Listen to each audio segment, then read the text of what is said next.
老方，你也为公司操劳大半辈子了，该歇歇了。公司决定给你办个风光的退休仪式，以后就当个荣誉顾问，多好。”董事长老孙喝了口茶，不紧不慢说道。方远捏着手里的茶杯，他没看董事长，也没看旁边那个意气风发的年轻 CEO 赵凯，只是平静地问：“那我手头这些渠道和客户怎么交接？”新上任的 CEO 赵凯推了推鼻梁上的金丝眼镜，嘴角挂着一丝掩饰不住的轻蔑：“方叔，这些您就不用操心了。现在是大数据时代，客户关系管理有更科学的系统。您那些老关系，我们后续会用更现代化的方式来维护。”短暂的沉默，方远的目光缓缓扫过在场的每一个人，最后落在了董事长的脸上。那眼神很平静，却让在场的人莫名感到一阵心悸。方远慢慢放下茶杯，然后他笑了，笑意却未达眼底。“大家好，开始今天的分享之前，希望你能给人间烟火点个订阅，我将会分享更多优质的内容。”方远今年55岁，在这家名为惠春堂的老字号保健品公司已经干了整整30年。30年前，他还是个20出头，从乡下来城里闯荡的毛头小子。那时候的惠春堂远没有今天的风光，只是个守着几张祖传秘方、濒临倒闭的国营小厂。办公室是漏雨的平房，唯一的交通工具是几辆除了铃铛不响哪儿都响的28大杠自行车。但方远硬是凭着一股不服输的犟劲和2只能说会道的嘴，骑着那辆破自行车，敲开了一个又一个药店和百货公司的大门。那时候跑业务哪像现在这么体面，夏天一身臭汗，冬天一脚烂泥。为了跟一个地区的经销商拉上关系，他能陪人从中午喝到半夜，白酒喝完喝啤酒，吐完了回来漱口接着喝，喝到胃出血，在医院里躺了半个月，刚能下地，拔了针头就又揣着合同跑出去了。为了打开西北市场，他在绿皮火车上站了3天3夜，下车时腿肿得像发面馒头。在那个天寒地冻的地方，他硬是跟当地最大的经销商拜了把子，靠着一箱箱的茅台和推心置腹的交情，让惠春堂的产品铺满了整个省的货架。那些年，方远就像一头不知疲倦的拓荒牛，他一个人就是一支队伍，他一个人就是公司的整个销售部。公司的创始人，也就是现在这位董事长老孙德胜，当年还是个愁眉苦脸的厂长，经常拍着方远的肩膀说：“阿远，你就是咱们厂的定海神针，没有你就没有惠春堂的今天。”是啊，没有他方远，就没有惠春堂的今天。公司的第一笔100万级订单是他签下的，公司的第一个省级代理是他发展的，公司的产品第一次打入1线城市的高端商场是他谈下来的。30年风雨，他从一个愣头青业务员做到了销售科长，再到销售总监，最后是主管市场和销售的副总裁。他亲手搭建了惠春堂遍布全国的销售网络，那不是一串串冰冷的数据，而是一个个活生生的人，是一张张刻在他脑子里的脸。北方的刘哥豪爽仗义，当年方远为了帮他解决一批货的物流问题，自己开着小货车顶着暴雪跑了300公里。南方的张老板精明谨慎，方远陪着他考察了3个月市场，做出了一份比他自己还了解他生意的分析报告，才最终打动了他。还有那些遍布在3、4线城市甚至县城里的经销商们，很多人都是跟着方远从一个小小的夫妻店做成了当地的龙头老大。这些关系是方远用30年的青春、汗水、酒精和真诚一点一点浇筑起来的，比水泥还结实。可现在，这些似乎都成了历史遗留问题。变化是从半年前开始的。董事长孙德胜唯一的儿子孙伟从国外读完 MBA 回来了，紧接着孙伟力排众议，从一家顶级的咨询公司挖来了一个30出头的年轻人赵凯担任公司的 CEO。 赵凯的到来像一股凌厉的西风，吹进了惠春堂这座略显古朴的四合院。他头发梳得油亮，一口流利的英语夹杂着各种听不懂的商业术语，赋能、抓手、闭环、底层逻辑、顶层设计。他全盘否定了方远过去赖以成功的经验，认为那是落后的、低效的、不具备可复制性的农业时代打法。方叔，现在是互联网时代，我们要做的是品牌 IP 化、渠道扁平化、营销数字化。赵凯在第一次全体高管会议上指着 PPT 上的曲线图，意气风发。我们不能再依赖那些所谓的人情关系，我们要用数据说话，用模型决策。于是，公司开始了一场轰轰烈烈的改革。方远经营多年的销售团队被裁撤了一半，美其名曰组织架构优化，剩下的也都被打散重组。向一个个赵凯新提拔上来的同样满口新名词的年轻经理汇报，方远申请的市场推广预算被大刀阔斧地砍掉，转而投向了各种他看不懂的抠投放、直播带货、私域流量运营，钱花得像流水。请来的网红在直播间里声嘶力竭地喊了半天家人们，结果销量还不如方圆手下一个县级经销商1个月的铺货量。更让方远心寒的是，他被逐渐边缘化了。重要的渠道战略会议，他不再是主导者，甚至常常是最后一个被通知。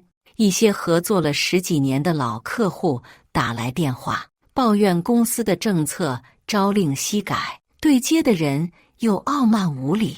他想去安抚解决，却发现自己连调整一箱货价格的权限都没有了。有一次，合作了20年的华北区总代理刘哥来公司拜访，方远想按老规矩请他去楼下的老地方喝2杯，结果赵凯知道了，非要插手，在5星级酒店订了个包厢，席间大谈特谈什么新零售模式和资本运作，把做了半辈子实体生意的刘哥说得一愣一愣的。饭后，刘哥悄悄给方远发了条微信：兄弟，公司是不是要变天了？那个新来的赵总说话听着玄乎，但感觉不实在。方远看着那条微信，心里五味杂陈，他想解释，却又无从说起。他不是没想过反抗。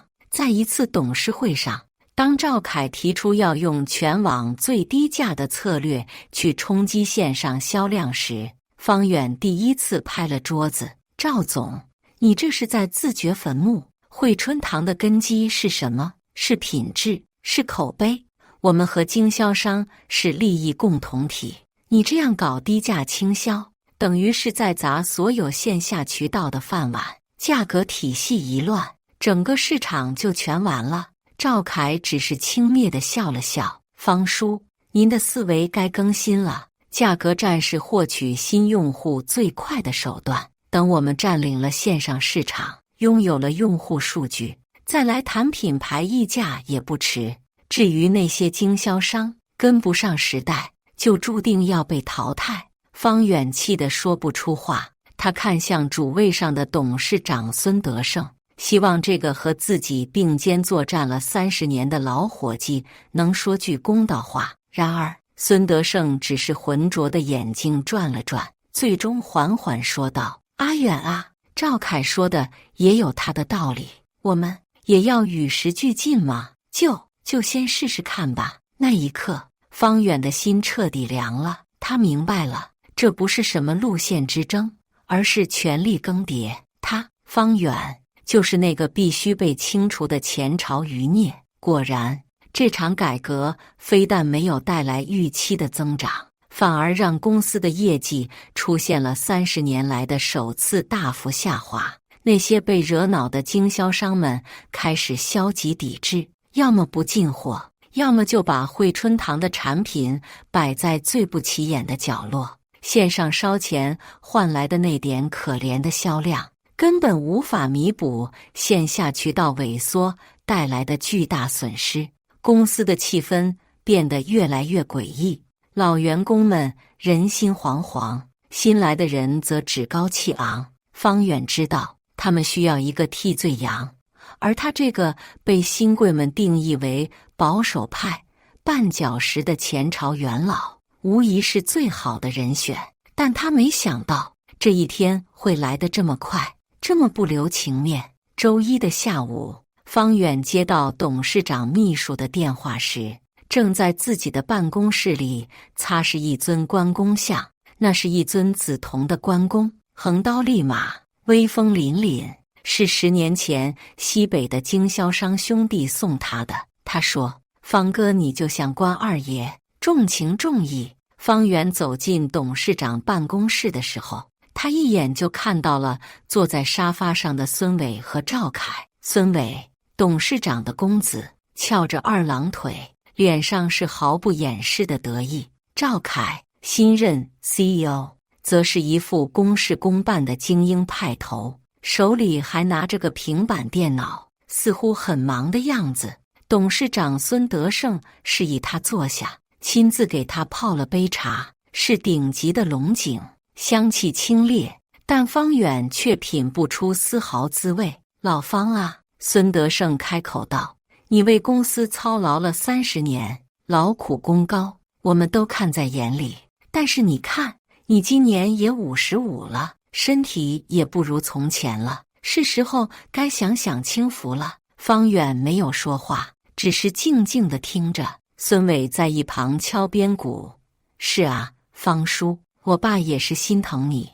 公司现在由赵总主抓，全面推行数字化转型，您那套老经验，说实话，也确实跟不上时代了。您就放心的把担子交给我们年轻人吗？交这个字，他说的特别重。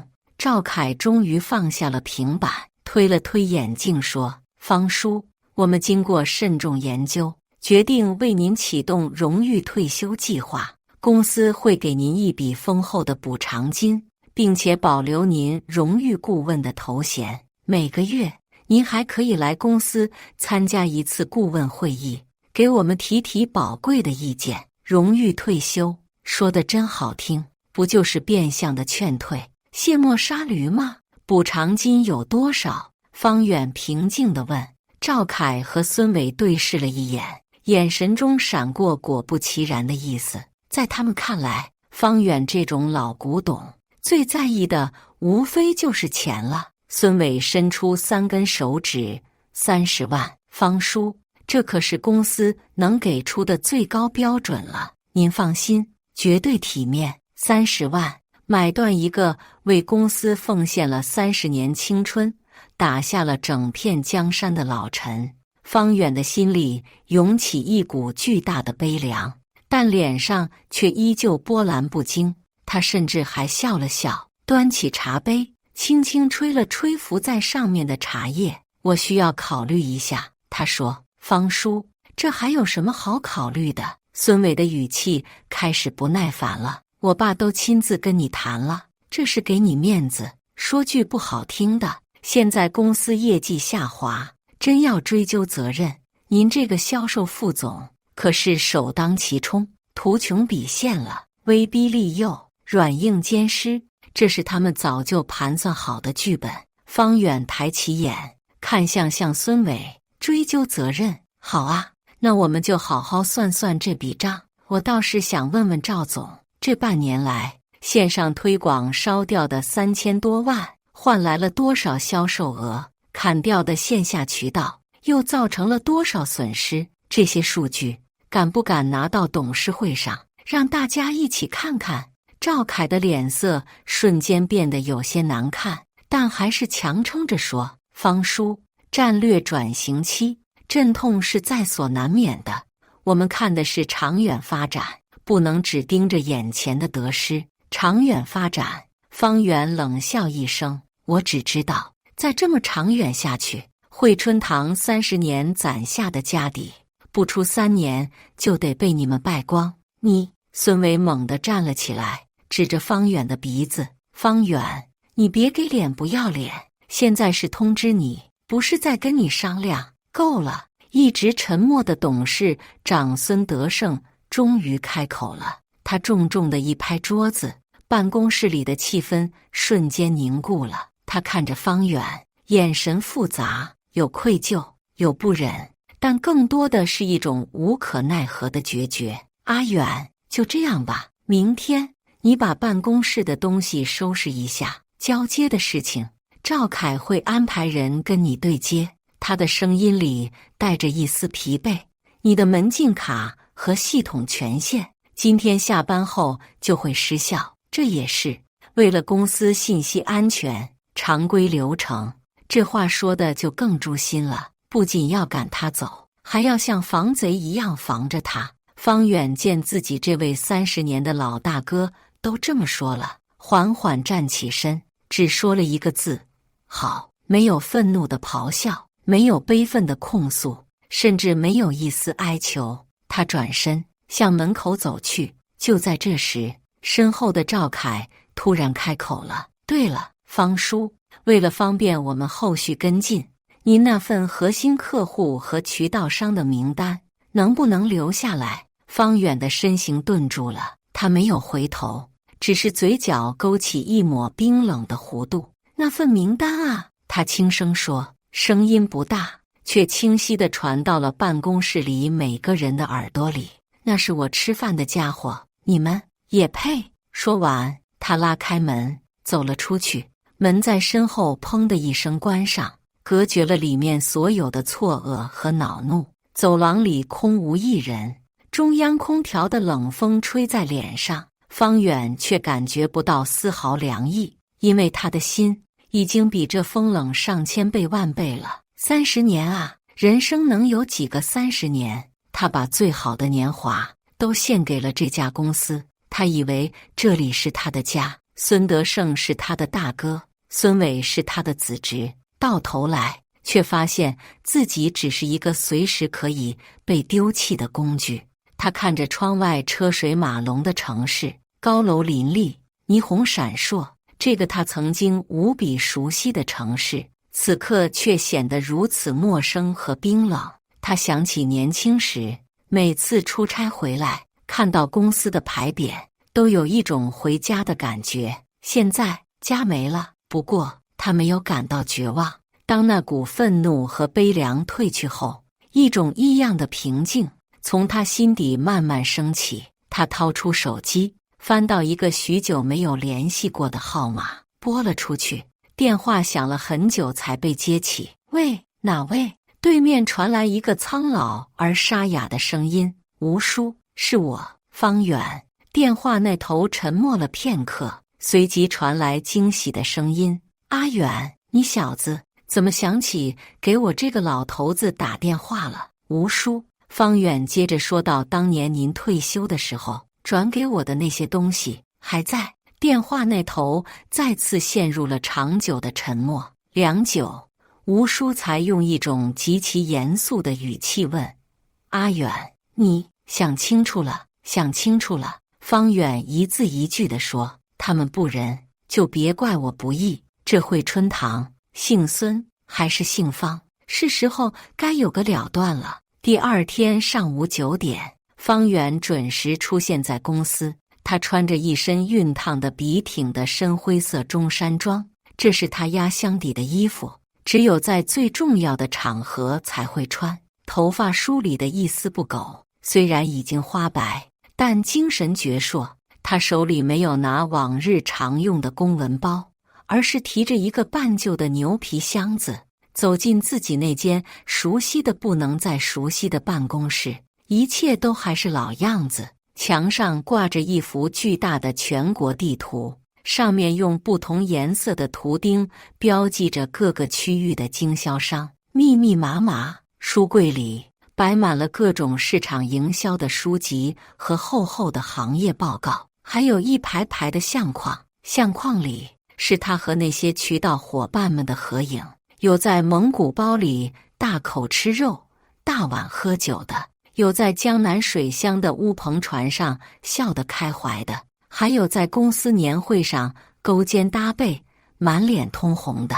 每一张照片背后都是一个故事，一段情谊。方远没有立刻开始收拾，而是在那张宽大的老板椅上坐了下来。这张椅子他坐了15年，他闭上眼睛，办公室里30年的风风雨雨仿佛电影一般在脑海中飞速闪过。他想起自己签下第一个大单时，激动得一夜没睡。他想起为了救活一个濒临破产的经销商，自己掏钱帮他垫付货款。他想起女儿出生那天，他还在外地出差，只能在电话里听听孩子的哭声。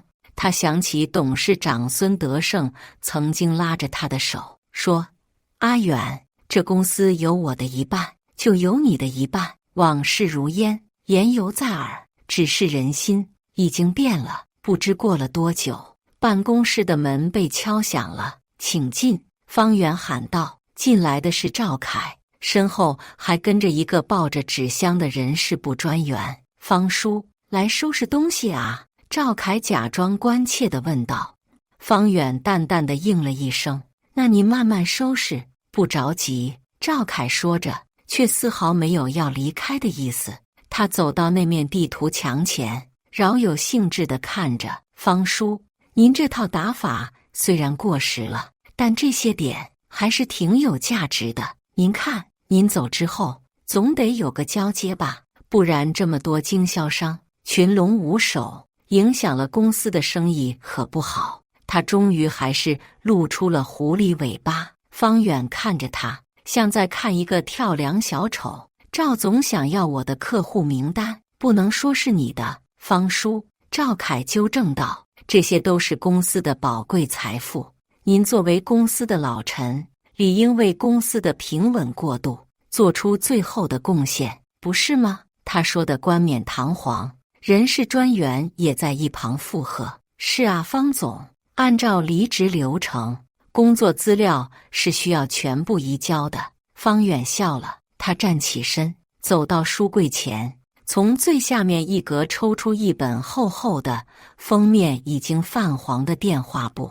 啪的一声，他将电话簿扔在办公桌上。“都在这里了，自己看吧。”赵凯眼神一亮，迫不及待地走上前，翻开了那本电话簿，里面密密麻麻地记录着人名、电话和地址，字迹遒劲有力。但赵凯翻了几页，脸色就变了。“方叔，您这是什么意思？”他皱着眉，这里面记的都是些什么王铁柱、李翠花，还有什么二牛、狗剩，这都是谁啊？方远慢悠悠地坐回椅子上，端起茶杯，吹了口气。他们是华北区的王总，华南区的李总，还有西北片区的牛总和。算了，跟你说你也不懂，他们都是我的兄弟。“兄弟？”赵凯嗤笑一声，像听到了天大的笑话。“方叔，都什么年代了，还搞江湖义气那一套？商业就是商业，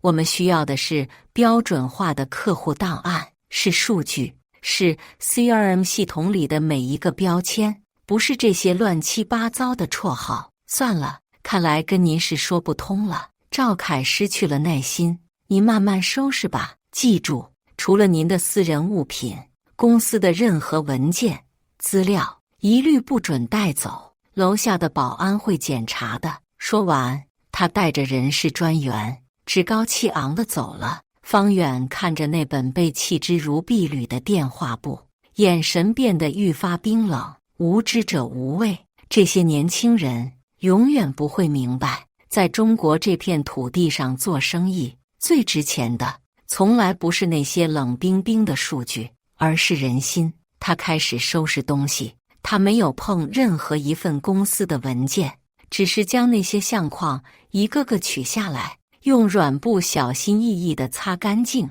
放进牛皮箱子里。然后是那尊关公像，他用一块红布将它层层包裹，也郑重地放了进去。最后，他拿起桌上那本电话簿，吹了吹上面的灰尘，放进了箱子最上层。整理的过程中，陆陆续续有老同事过来道别，有跟了他10几年的老部下，一个40多岁的汉哽咽着说：“老方，您走了，我们怎么办啊？”有财务部的大姐悄悄塞给他一个信封，说：“老方，这是我私人的一点心意，您别嫌少，这么多年，多亏您照顾了。”还有刚刚入职不久的实习生，怯生生地站在门口，给他鞠了一躬：“方总，谢谢您教我的东西。”方远一一拍着他们的肩膀，说着“好好干，以后常联系”之类的客套话。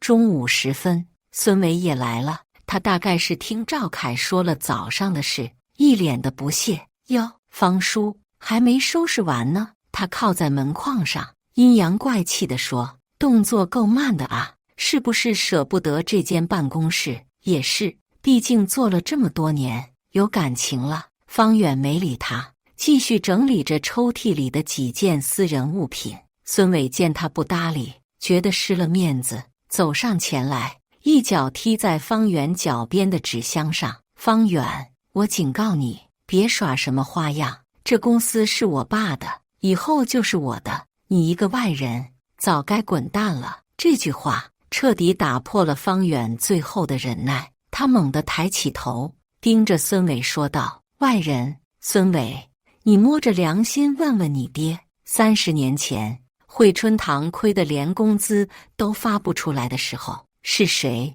拿着自家的房子去抵押贷款，给工人们发工资？20年前，公司被人恶意诬告，产品全部下架，是谁在北京城里奔走了3个月，一家家衙门去磕头，才把这事儿平了？10年前，孙伟被方远的气势吓得后退了一步，却碍于面子嘴硬道：“你别跟我说这些陈芝麻烂谷子的事，那都是过去式了。现在公司要发展，就必须清除你们这些老顽固。”方远站起身，一步步向孙伟逼近。“老顽固？孙伟，我看着你长大，你小时候我还抱过你，我本以为虎父无犬子，没想到孙董事长英雄一世，却生出你这么个败家子。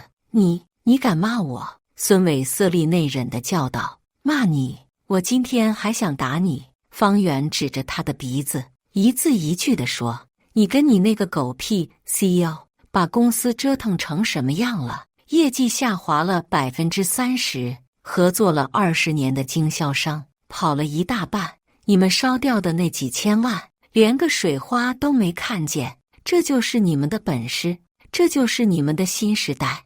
你们把惠春堂当成什么了？你们的提款机，你们镀金的跳板。”方远的声音越来越大，在空旷的办公室里回响。“我告诉你们，只要我方远还有一口气在，就绝不会眼睁睁看着你们把这家公司给毁了。”孙伟被他骂得面红耳赤，张口结舌，一个字也说不出来。他从未见过如此盛怒的方远。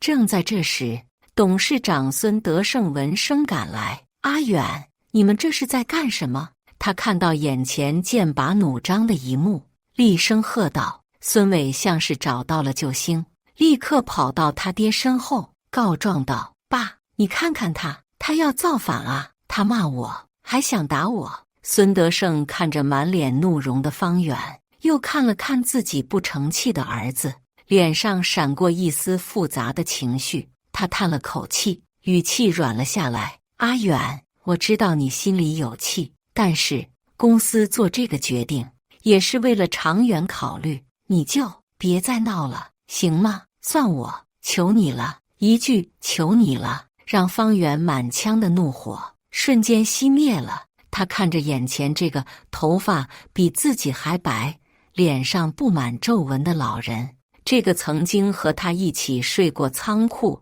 一起喝过大酒，一起分享过成功喜悦的大哥，心突然就累了。好，方远疲惫地挥了挥手，我不闹了。他转过身，将最后几件东西放进牛皮箱，然后扣上了箱盖。孙董，方远没有再叫大哥这个称呼，咱们30年的情分，今天到此为止，从此以后我们两不相欠。说完，他提起箱子，头也不回地走出了办公室，身后是孙德胜苍老而无奈的叹息和孙伟得意的冷笑。下午3点，方远被叫到了小会议室，他要在这里签署那份荣誉退休协议。会议室里，孙德胜、孙伟、赵凯3人正襟危坐，桌子上摆着一份打印好的文件和一支钢笔。赵凯将文件推到方远面前，公式化的开口：“方叔，这是您的离职协议，各项条款我们都写得很清楚了，补偿金30万。”在您签字后3个工作日内打到您的账户上。另外，作为荣誉顾问，你每个月有1万块的顾问费。知道？他顿了顿，似乎在斟酌用词。孙伟在一旁不耐烦地接话，直到公司不再需要为止。方远没有看那份协议，他只是平静地看着对面的3个人。在签字之前，我还有最后一个问题。说吧。赵凯一副我很大度的表情。公司的业绩已经连续3个月大幅下滑，我听说下个月有好几个大区的经销商要联合起来停止进货，这件事你们打算怎么解决？这问题精准地扎在了赵凯的痛处，他的脸色沉了下来。这是公司的内部经营问题，就不劳方叔您费心了，我们自然有应对的办法，是吗？方远笑了，是继续花钱请网红在直播间里喊买它，还是准备继续给经销商画新零售的大饼？方远，孙伟一拍桌子，你到底签不签？别在这儿阴阳怪气的拖延时间。孙德胜也皱起了眉头。阿远，事已至此，说这些还有什么意义？签了吧，对大家都好。方远看着他们，摇了摇头。我只是想最后再提醒你们一句，他语重心长地说，惠春堂走到今天不容易，别因为一时的傲慢和短视，毁了3代人辛苦打下的基业。听到方远的话，赵凯冷冷地说道，用不着你来教训我们，方叔，您还是先管好您自己吧。我听说您这么多年在外面也没少捞吧？那些经销商给您的回扣、好处，真要查起来，恐怕这下真的是赤裸裸的威胁了。他们不仅要赶走他，还要在他身上泼一盆脏水。方远听到这话，不怒反笑，他笑了，笑得很大声，笑得眼泪都快出来了。会议室里的3个人被他笑得有些发毛。你笑什么？孙伟有些心虚地问。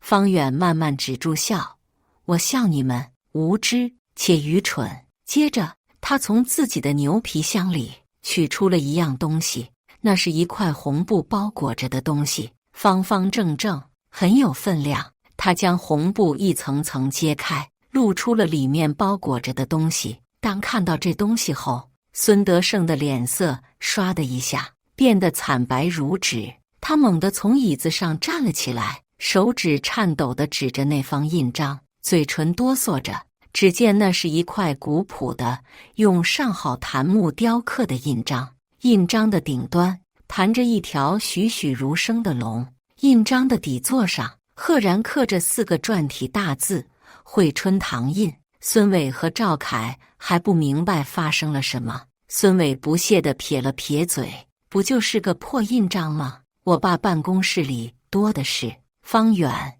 你拿这个出来想干什么？吓唬人啊！闭嘴！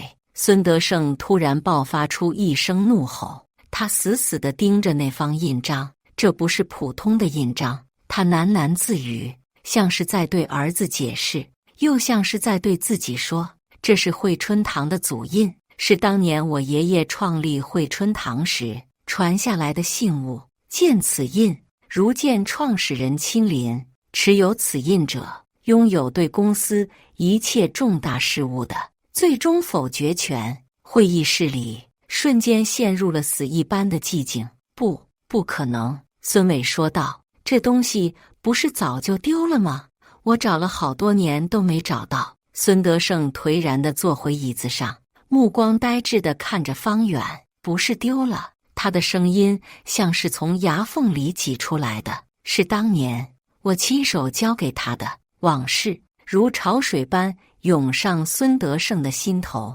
那是25年前，惠春堂最黑暗的一段时期，公司遭遇了创立以来最大的危机，被人陷害，陷入了一场巨大的产品质量纠纷，银行催债，工人闹事，经销商纷纷退货，公司随时都可能倒闭。在那个绝望的冬夜，孙德胜喝得酩酊大醉，一度想要放弃。是方远把他从酒桌上拖了起来，一拳打醒了他。孙哥，你不能倒，你倒了，惠春堂就真的完了。方远红着眼睛吼道。也就是在那个晚上，万念俱灰的孙德胜做出了一个改变了惠春堂未来命运的决定。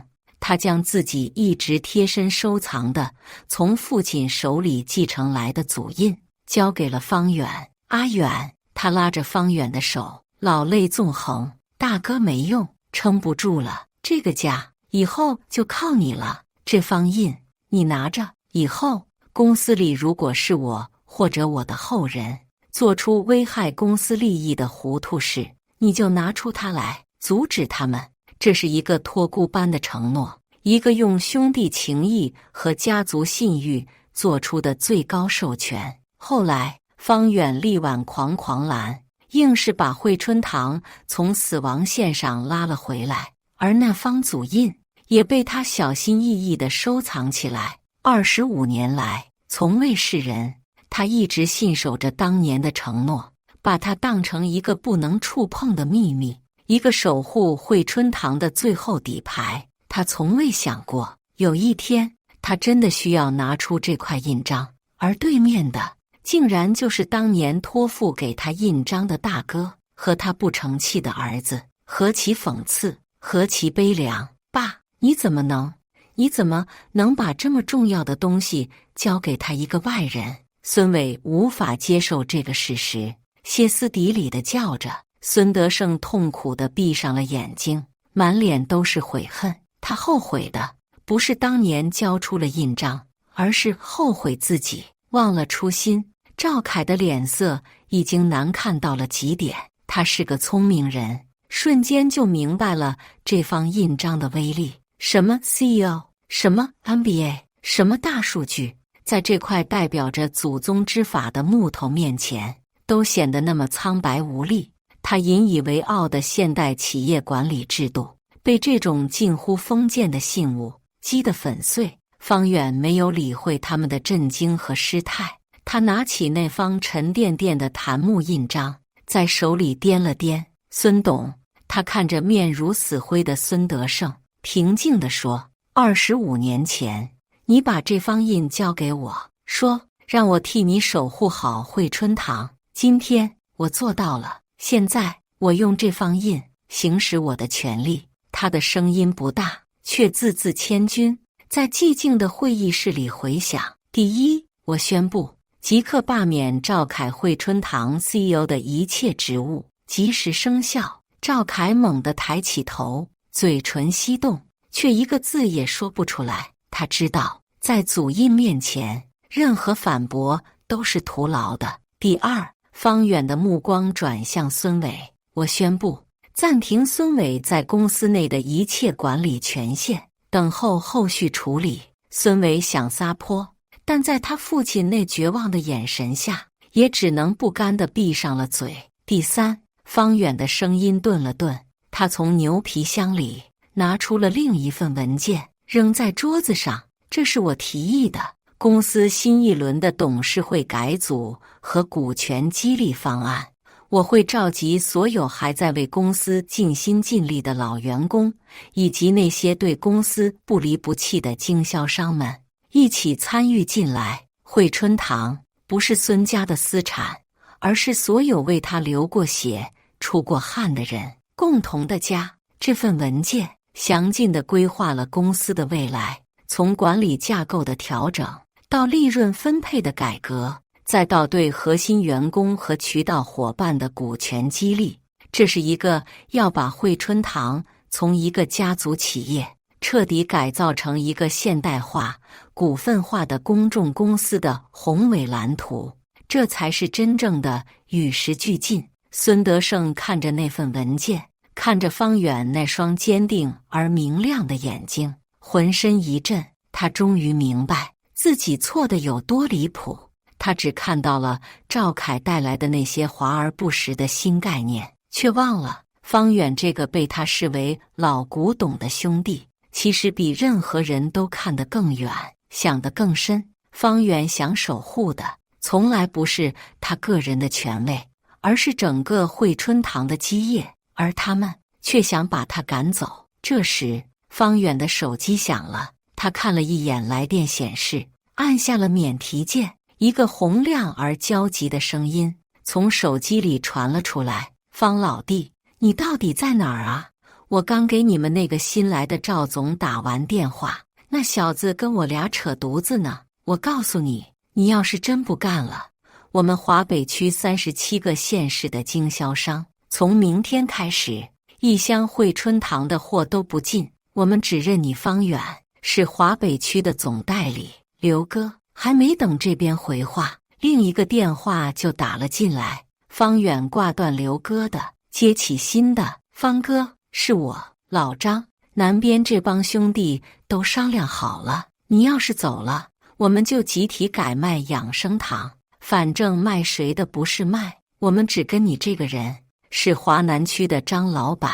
紧接着电话一个接一个的涌了进来：“方总，我是西北的小马。方叔，我是西南的小赵。方经理，我们川渝地区的兄弟们都等着您一句话呢。”此起彼伏的电话声像一记记响亮的耳光，狠狠地扇在赵凯和孙伟的脸上。他们引以为傲的现代化管理，他们试图绕过的老关系，在这一刻展现出了他最坚不可摧的力量。赵凯终于明白了，方远的核心客户名单不在那本破电话簿里，不在 CRM 系统里，那张名单就在他自己身上。他方远就是惠春堂最大的也是唯一的核心渠道，他根本不需要带走什么名单，只要他走，整个市场都会跟着他走。赵凯瘫坐在椅子上，面如土色，他知道自己输了，输得一败涂地。方远挂断了最后一个电话，会议室里再次恢复了寂静。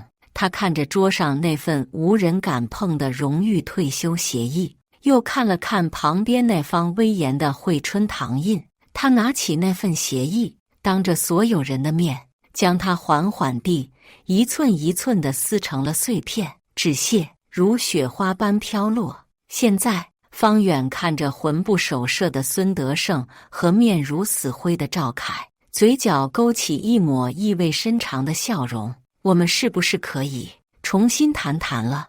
不是谈我的退休问题。他伸出手指，轻轻敲了敲桌上那方古朴的印章，目光如炬。是谈你们俩的离职报告该怎么写。以上就是今天分享的故事。大家有什么想说的、想吐槽的，欢迎在下方评论交流，也更希望能给人间烟火点个订阅，我将会分享更多优质的故事内容。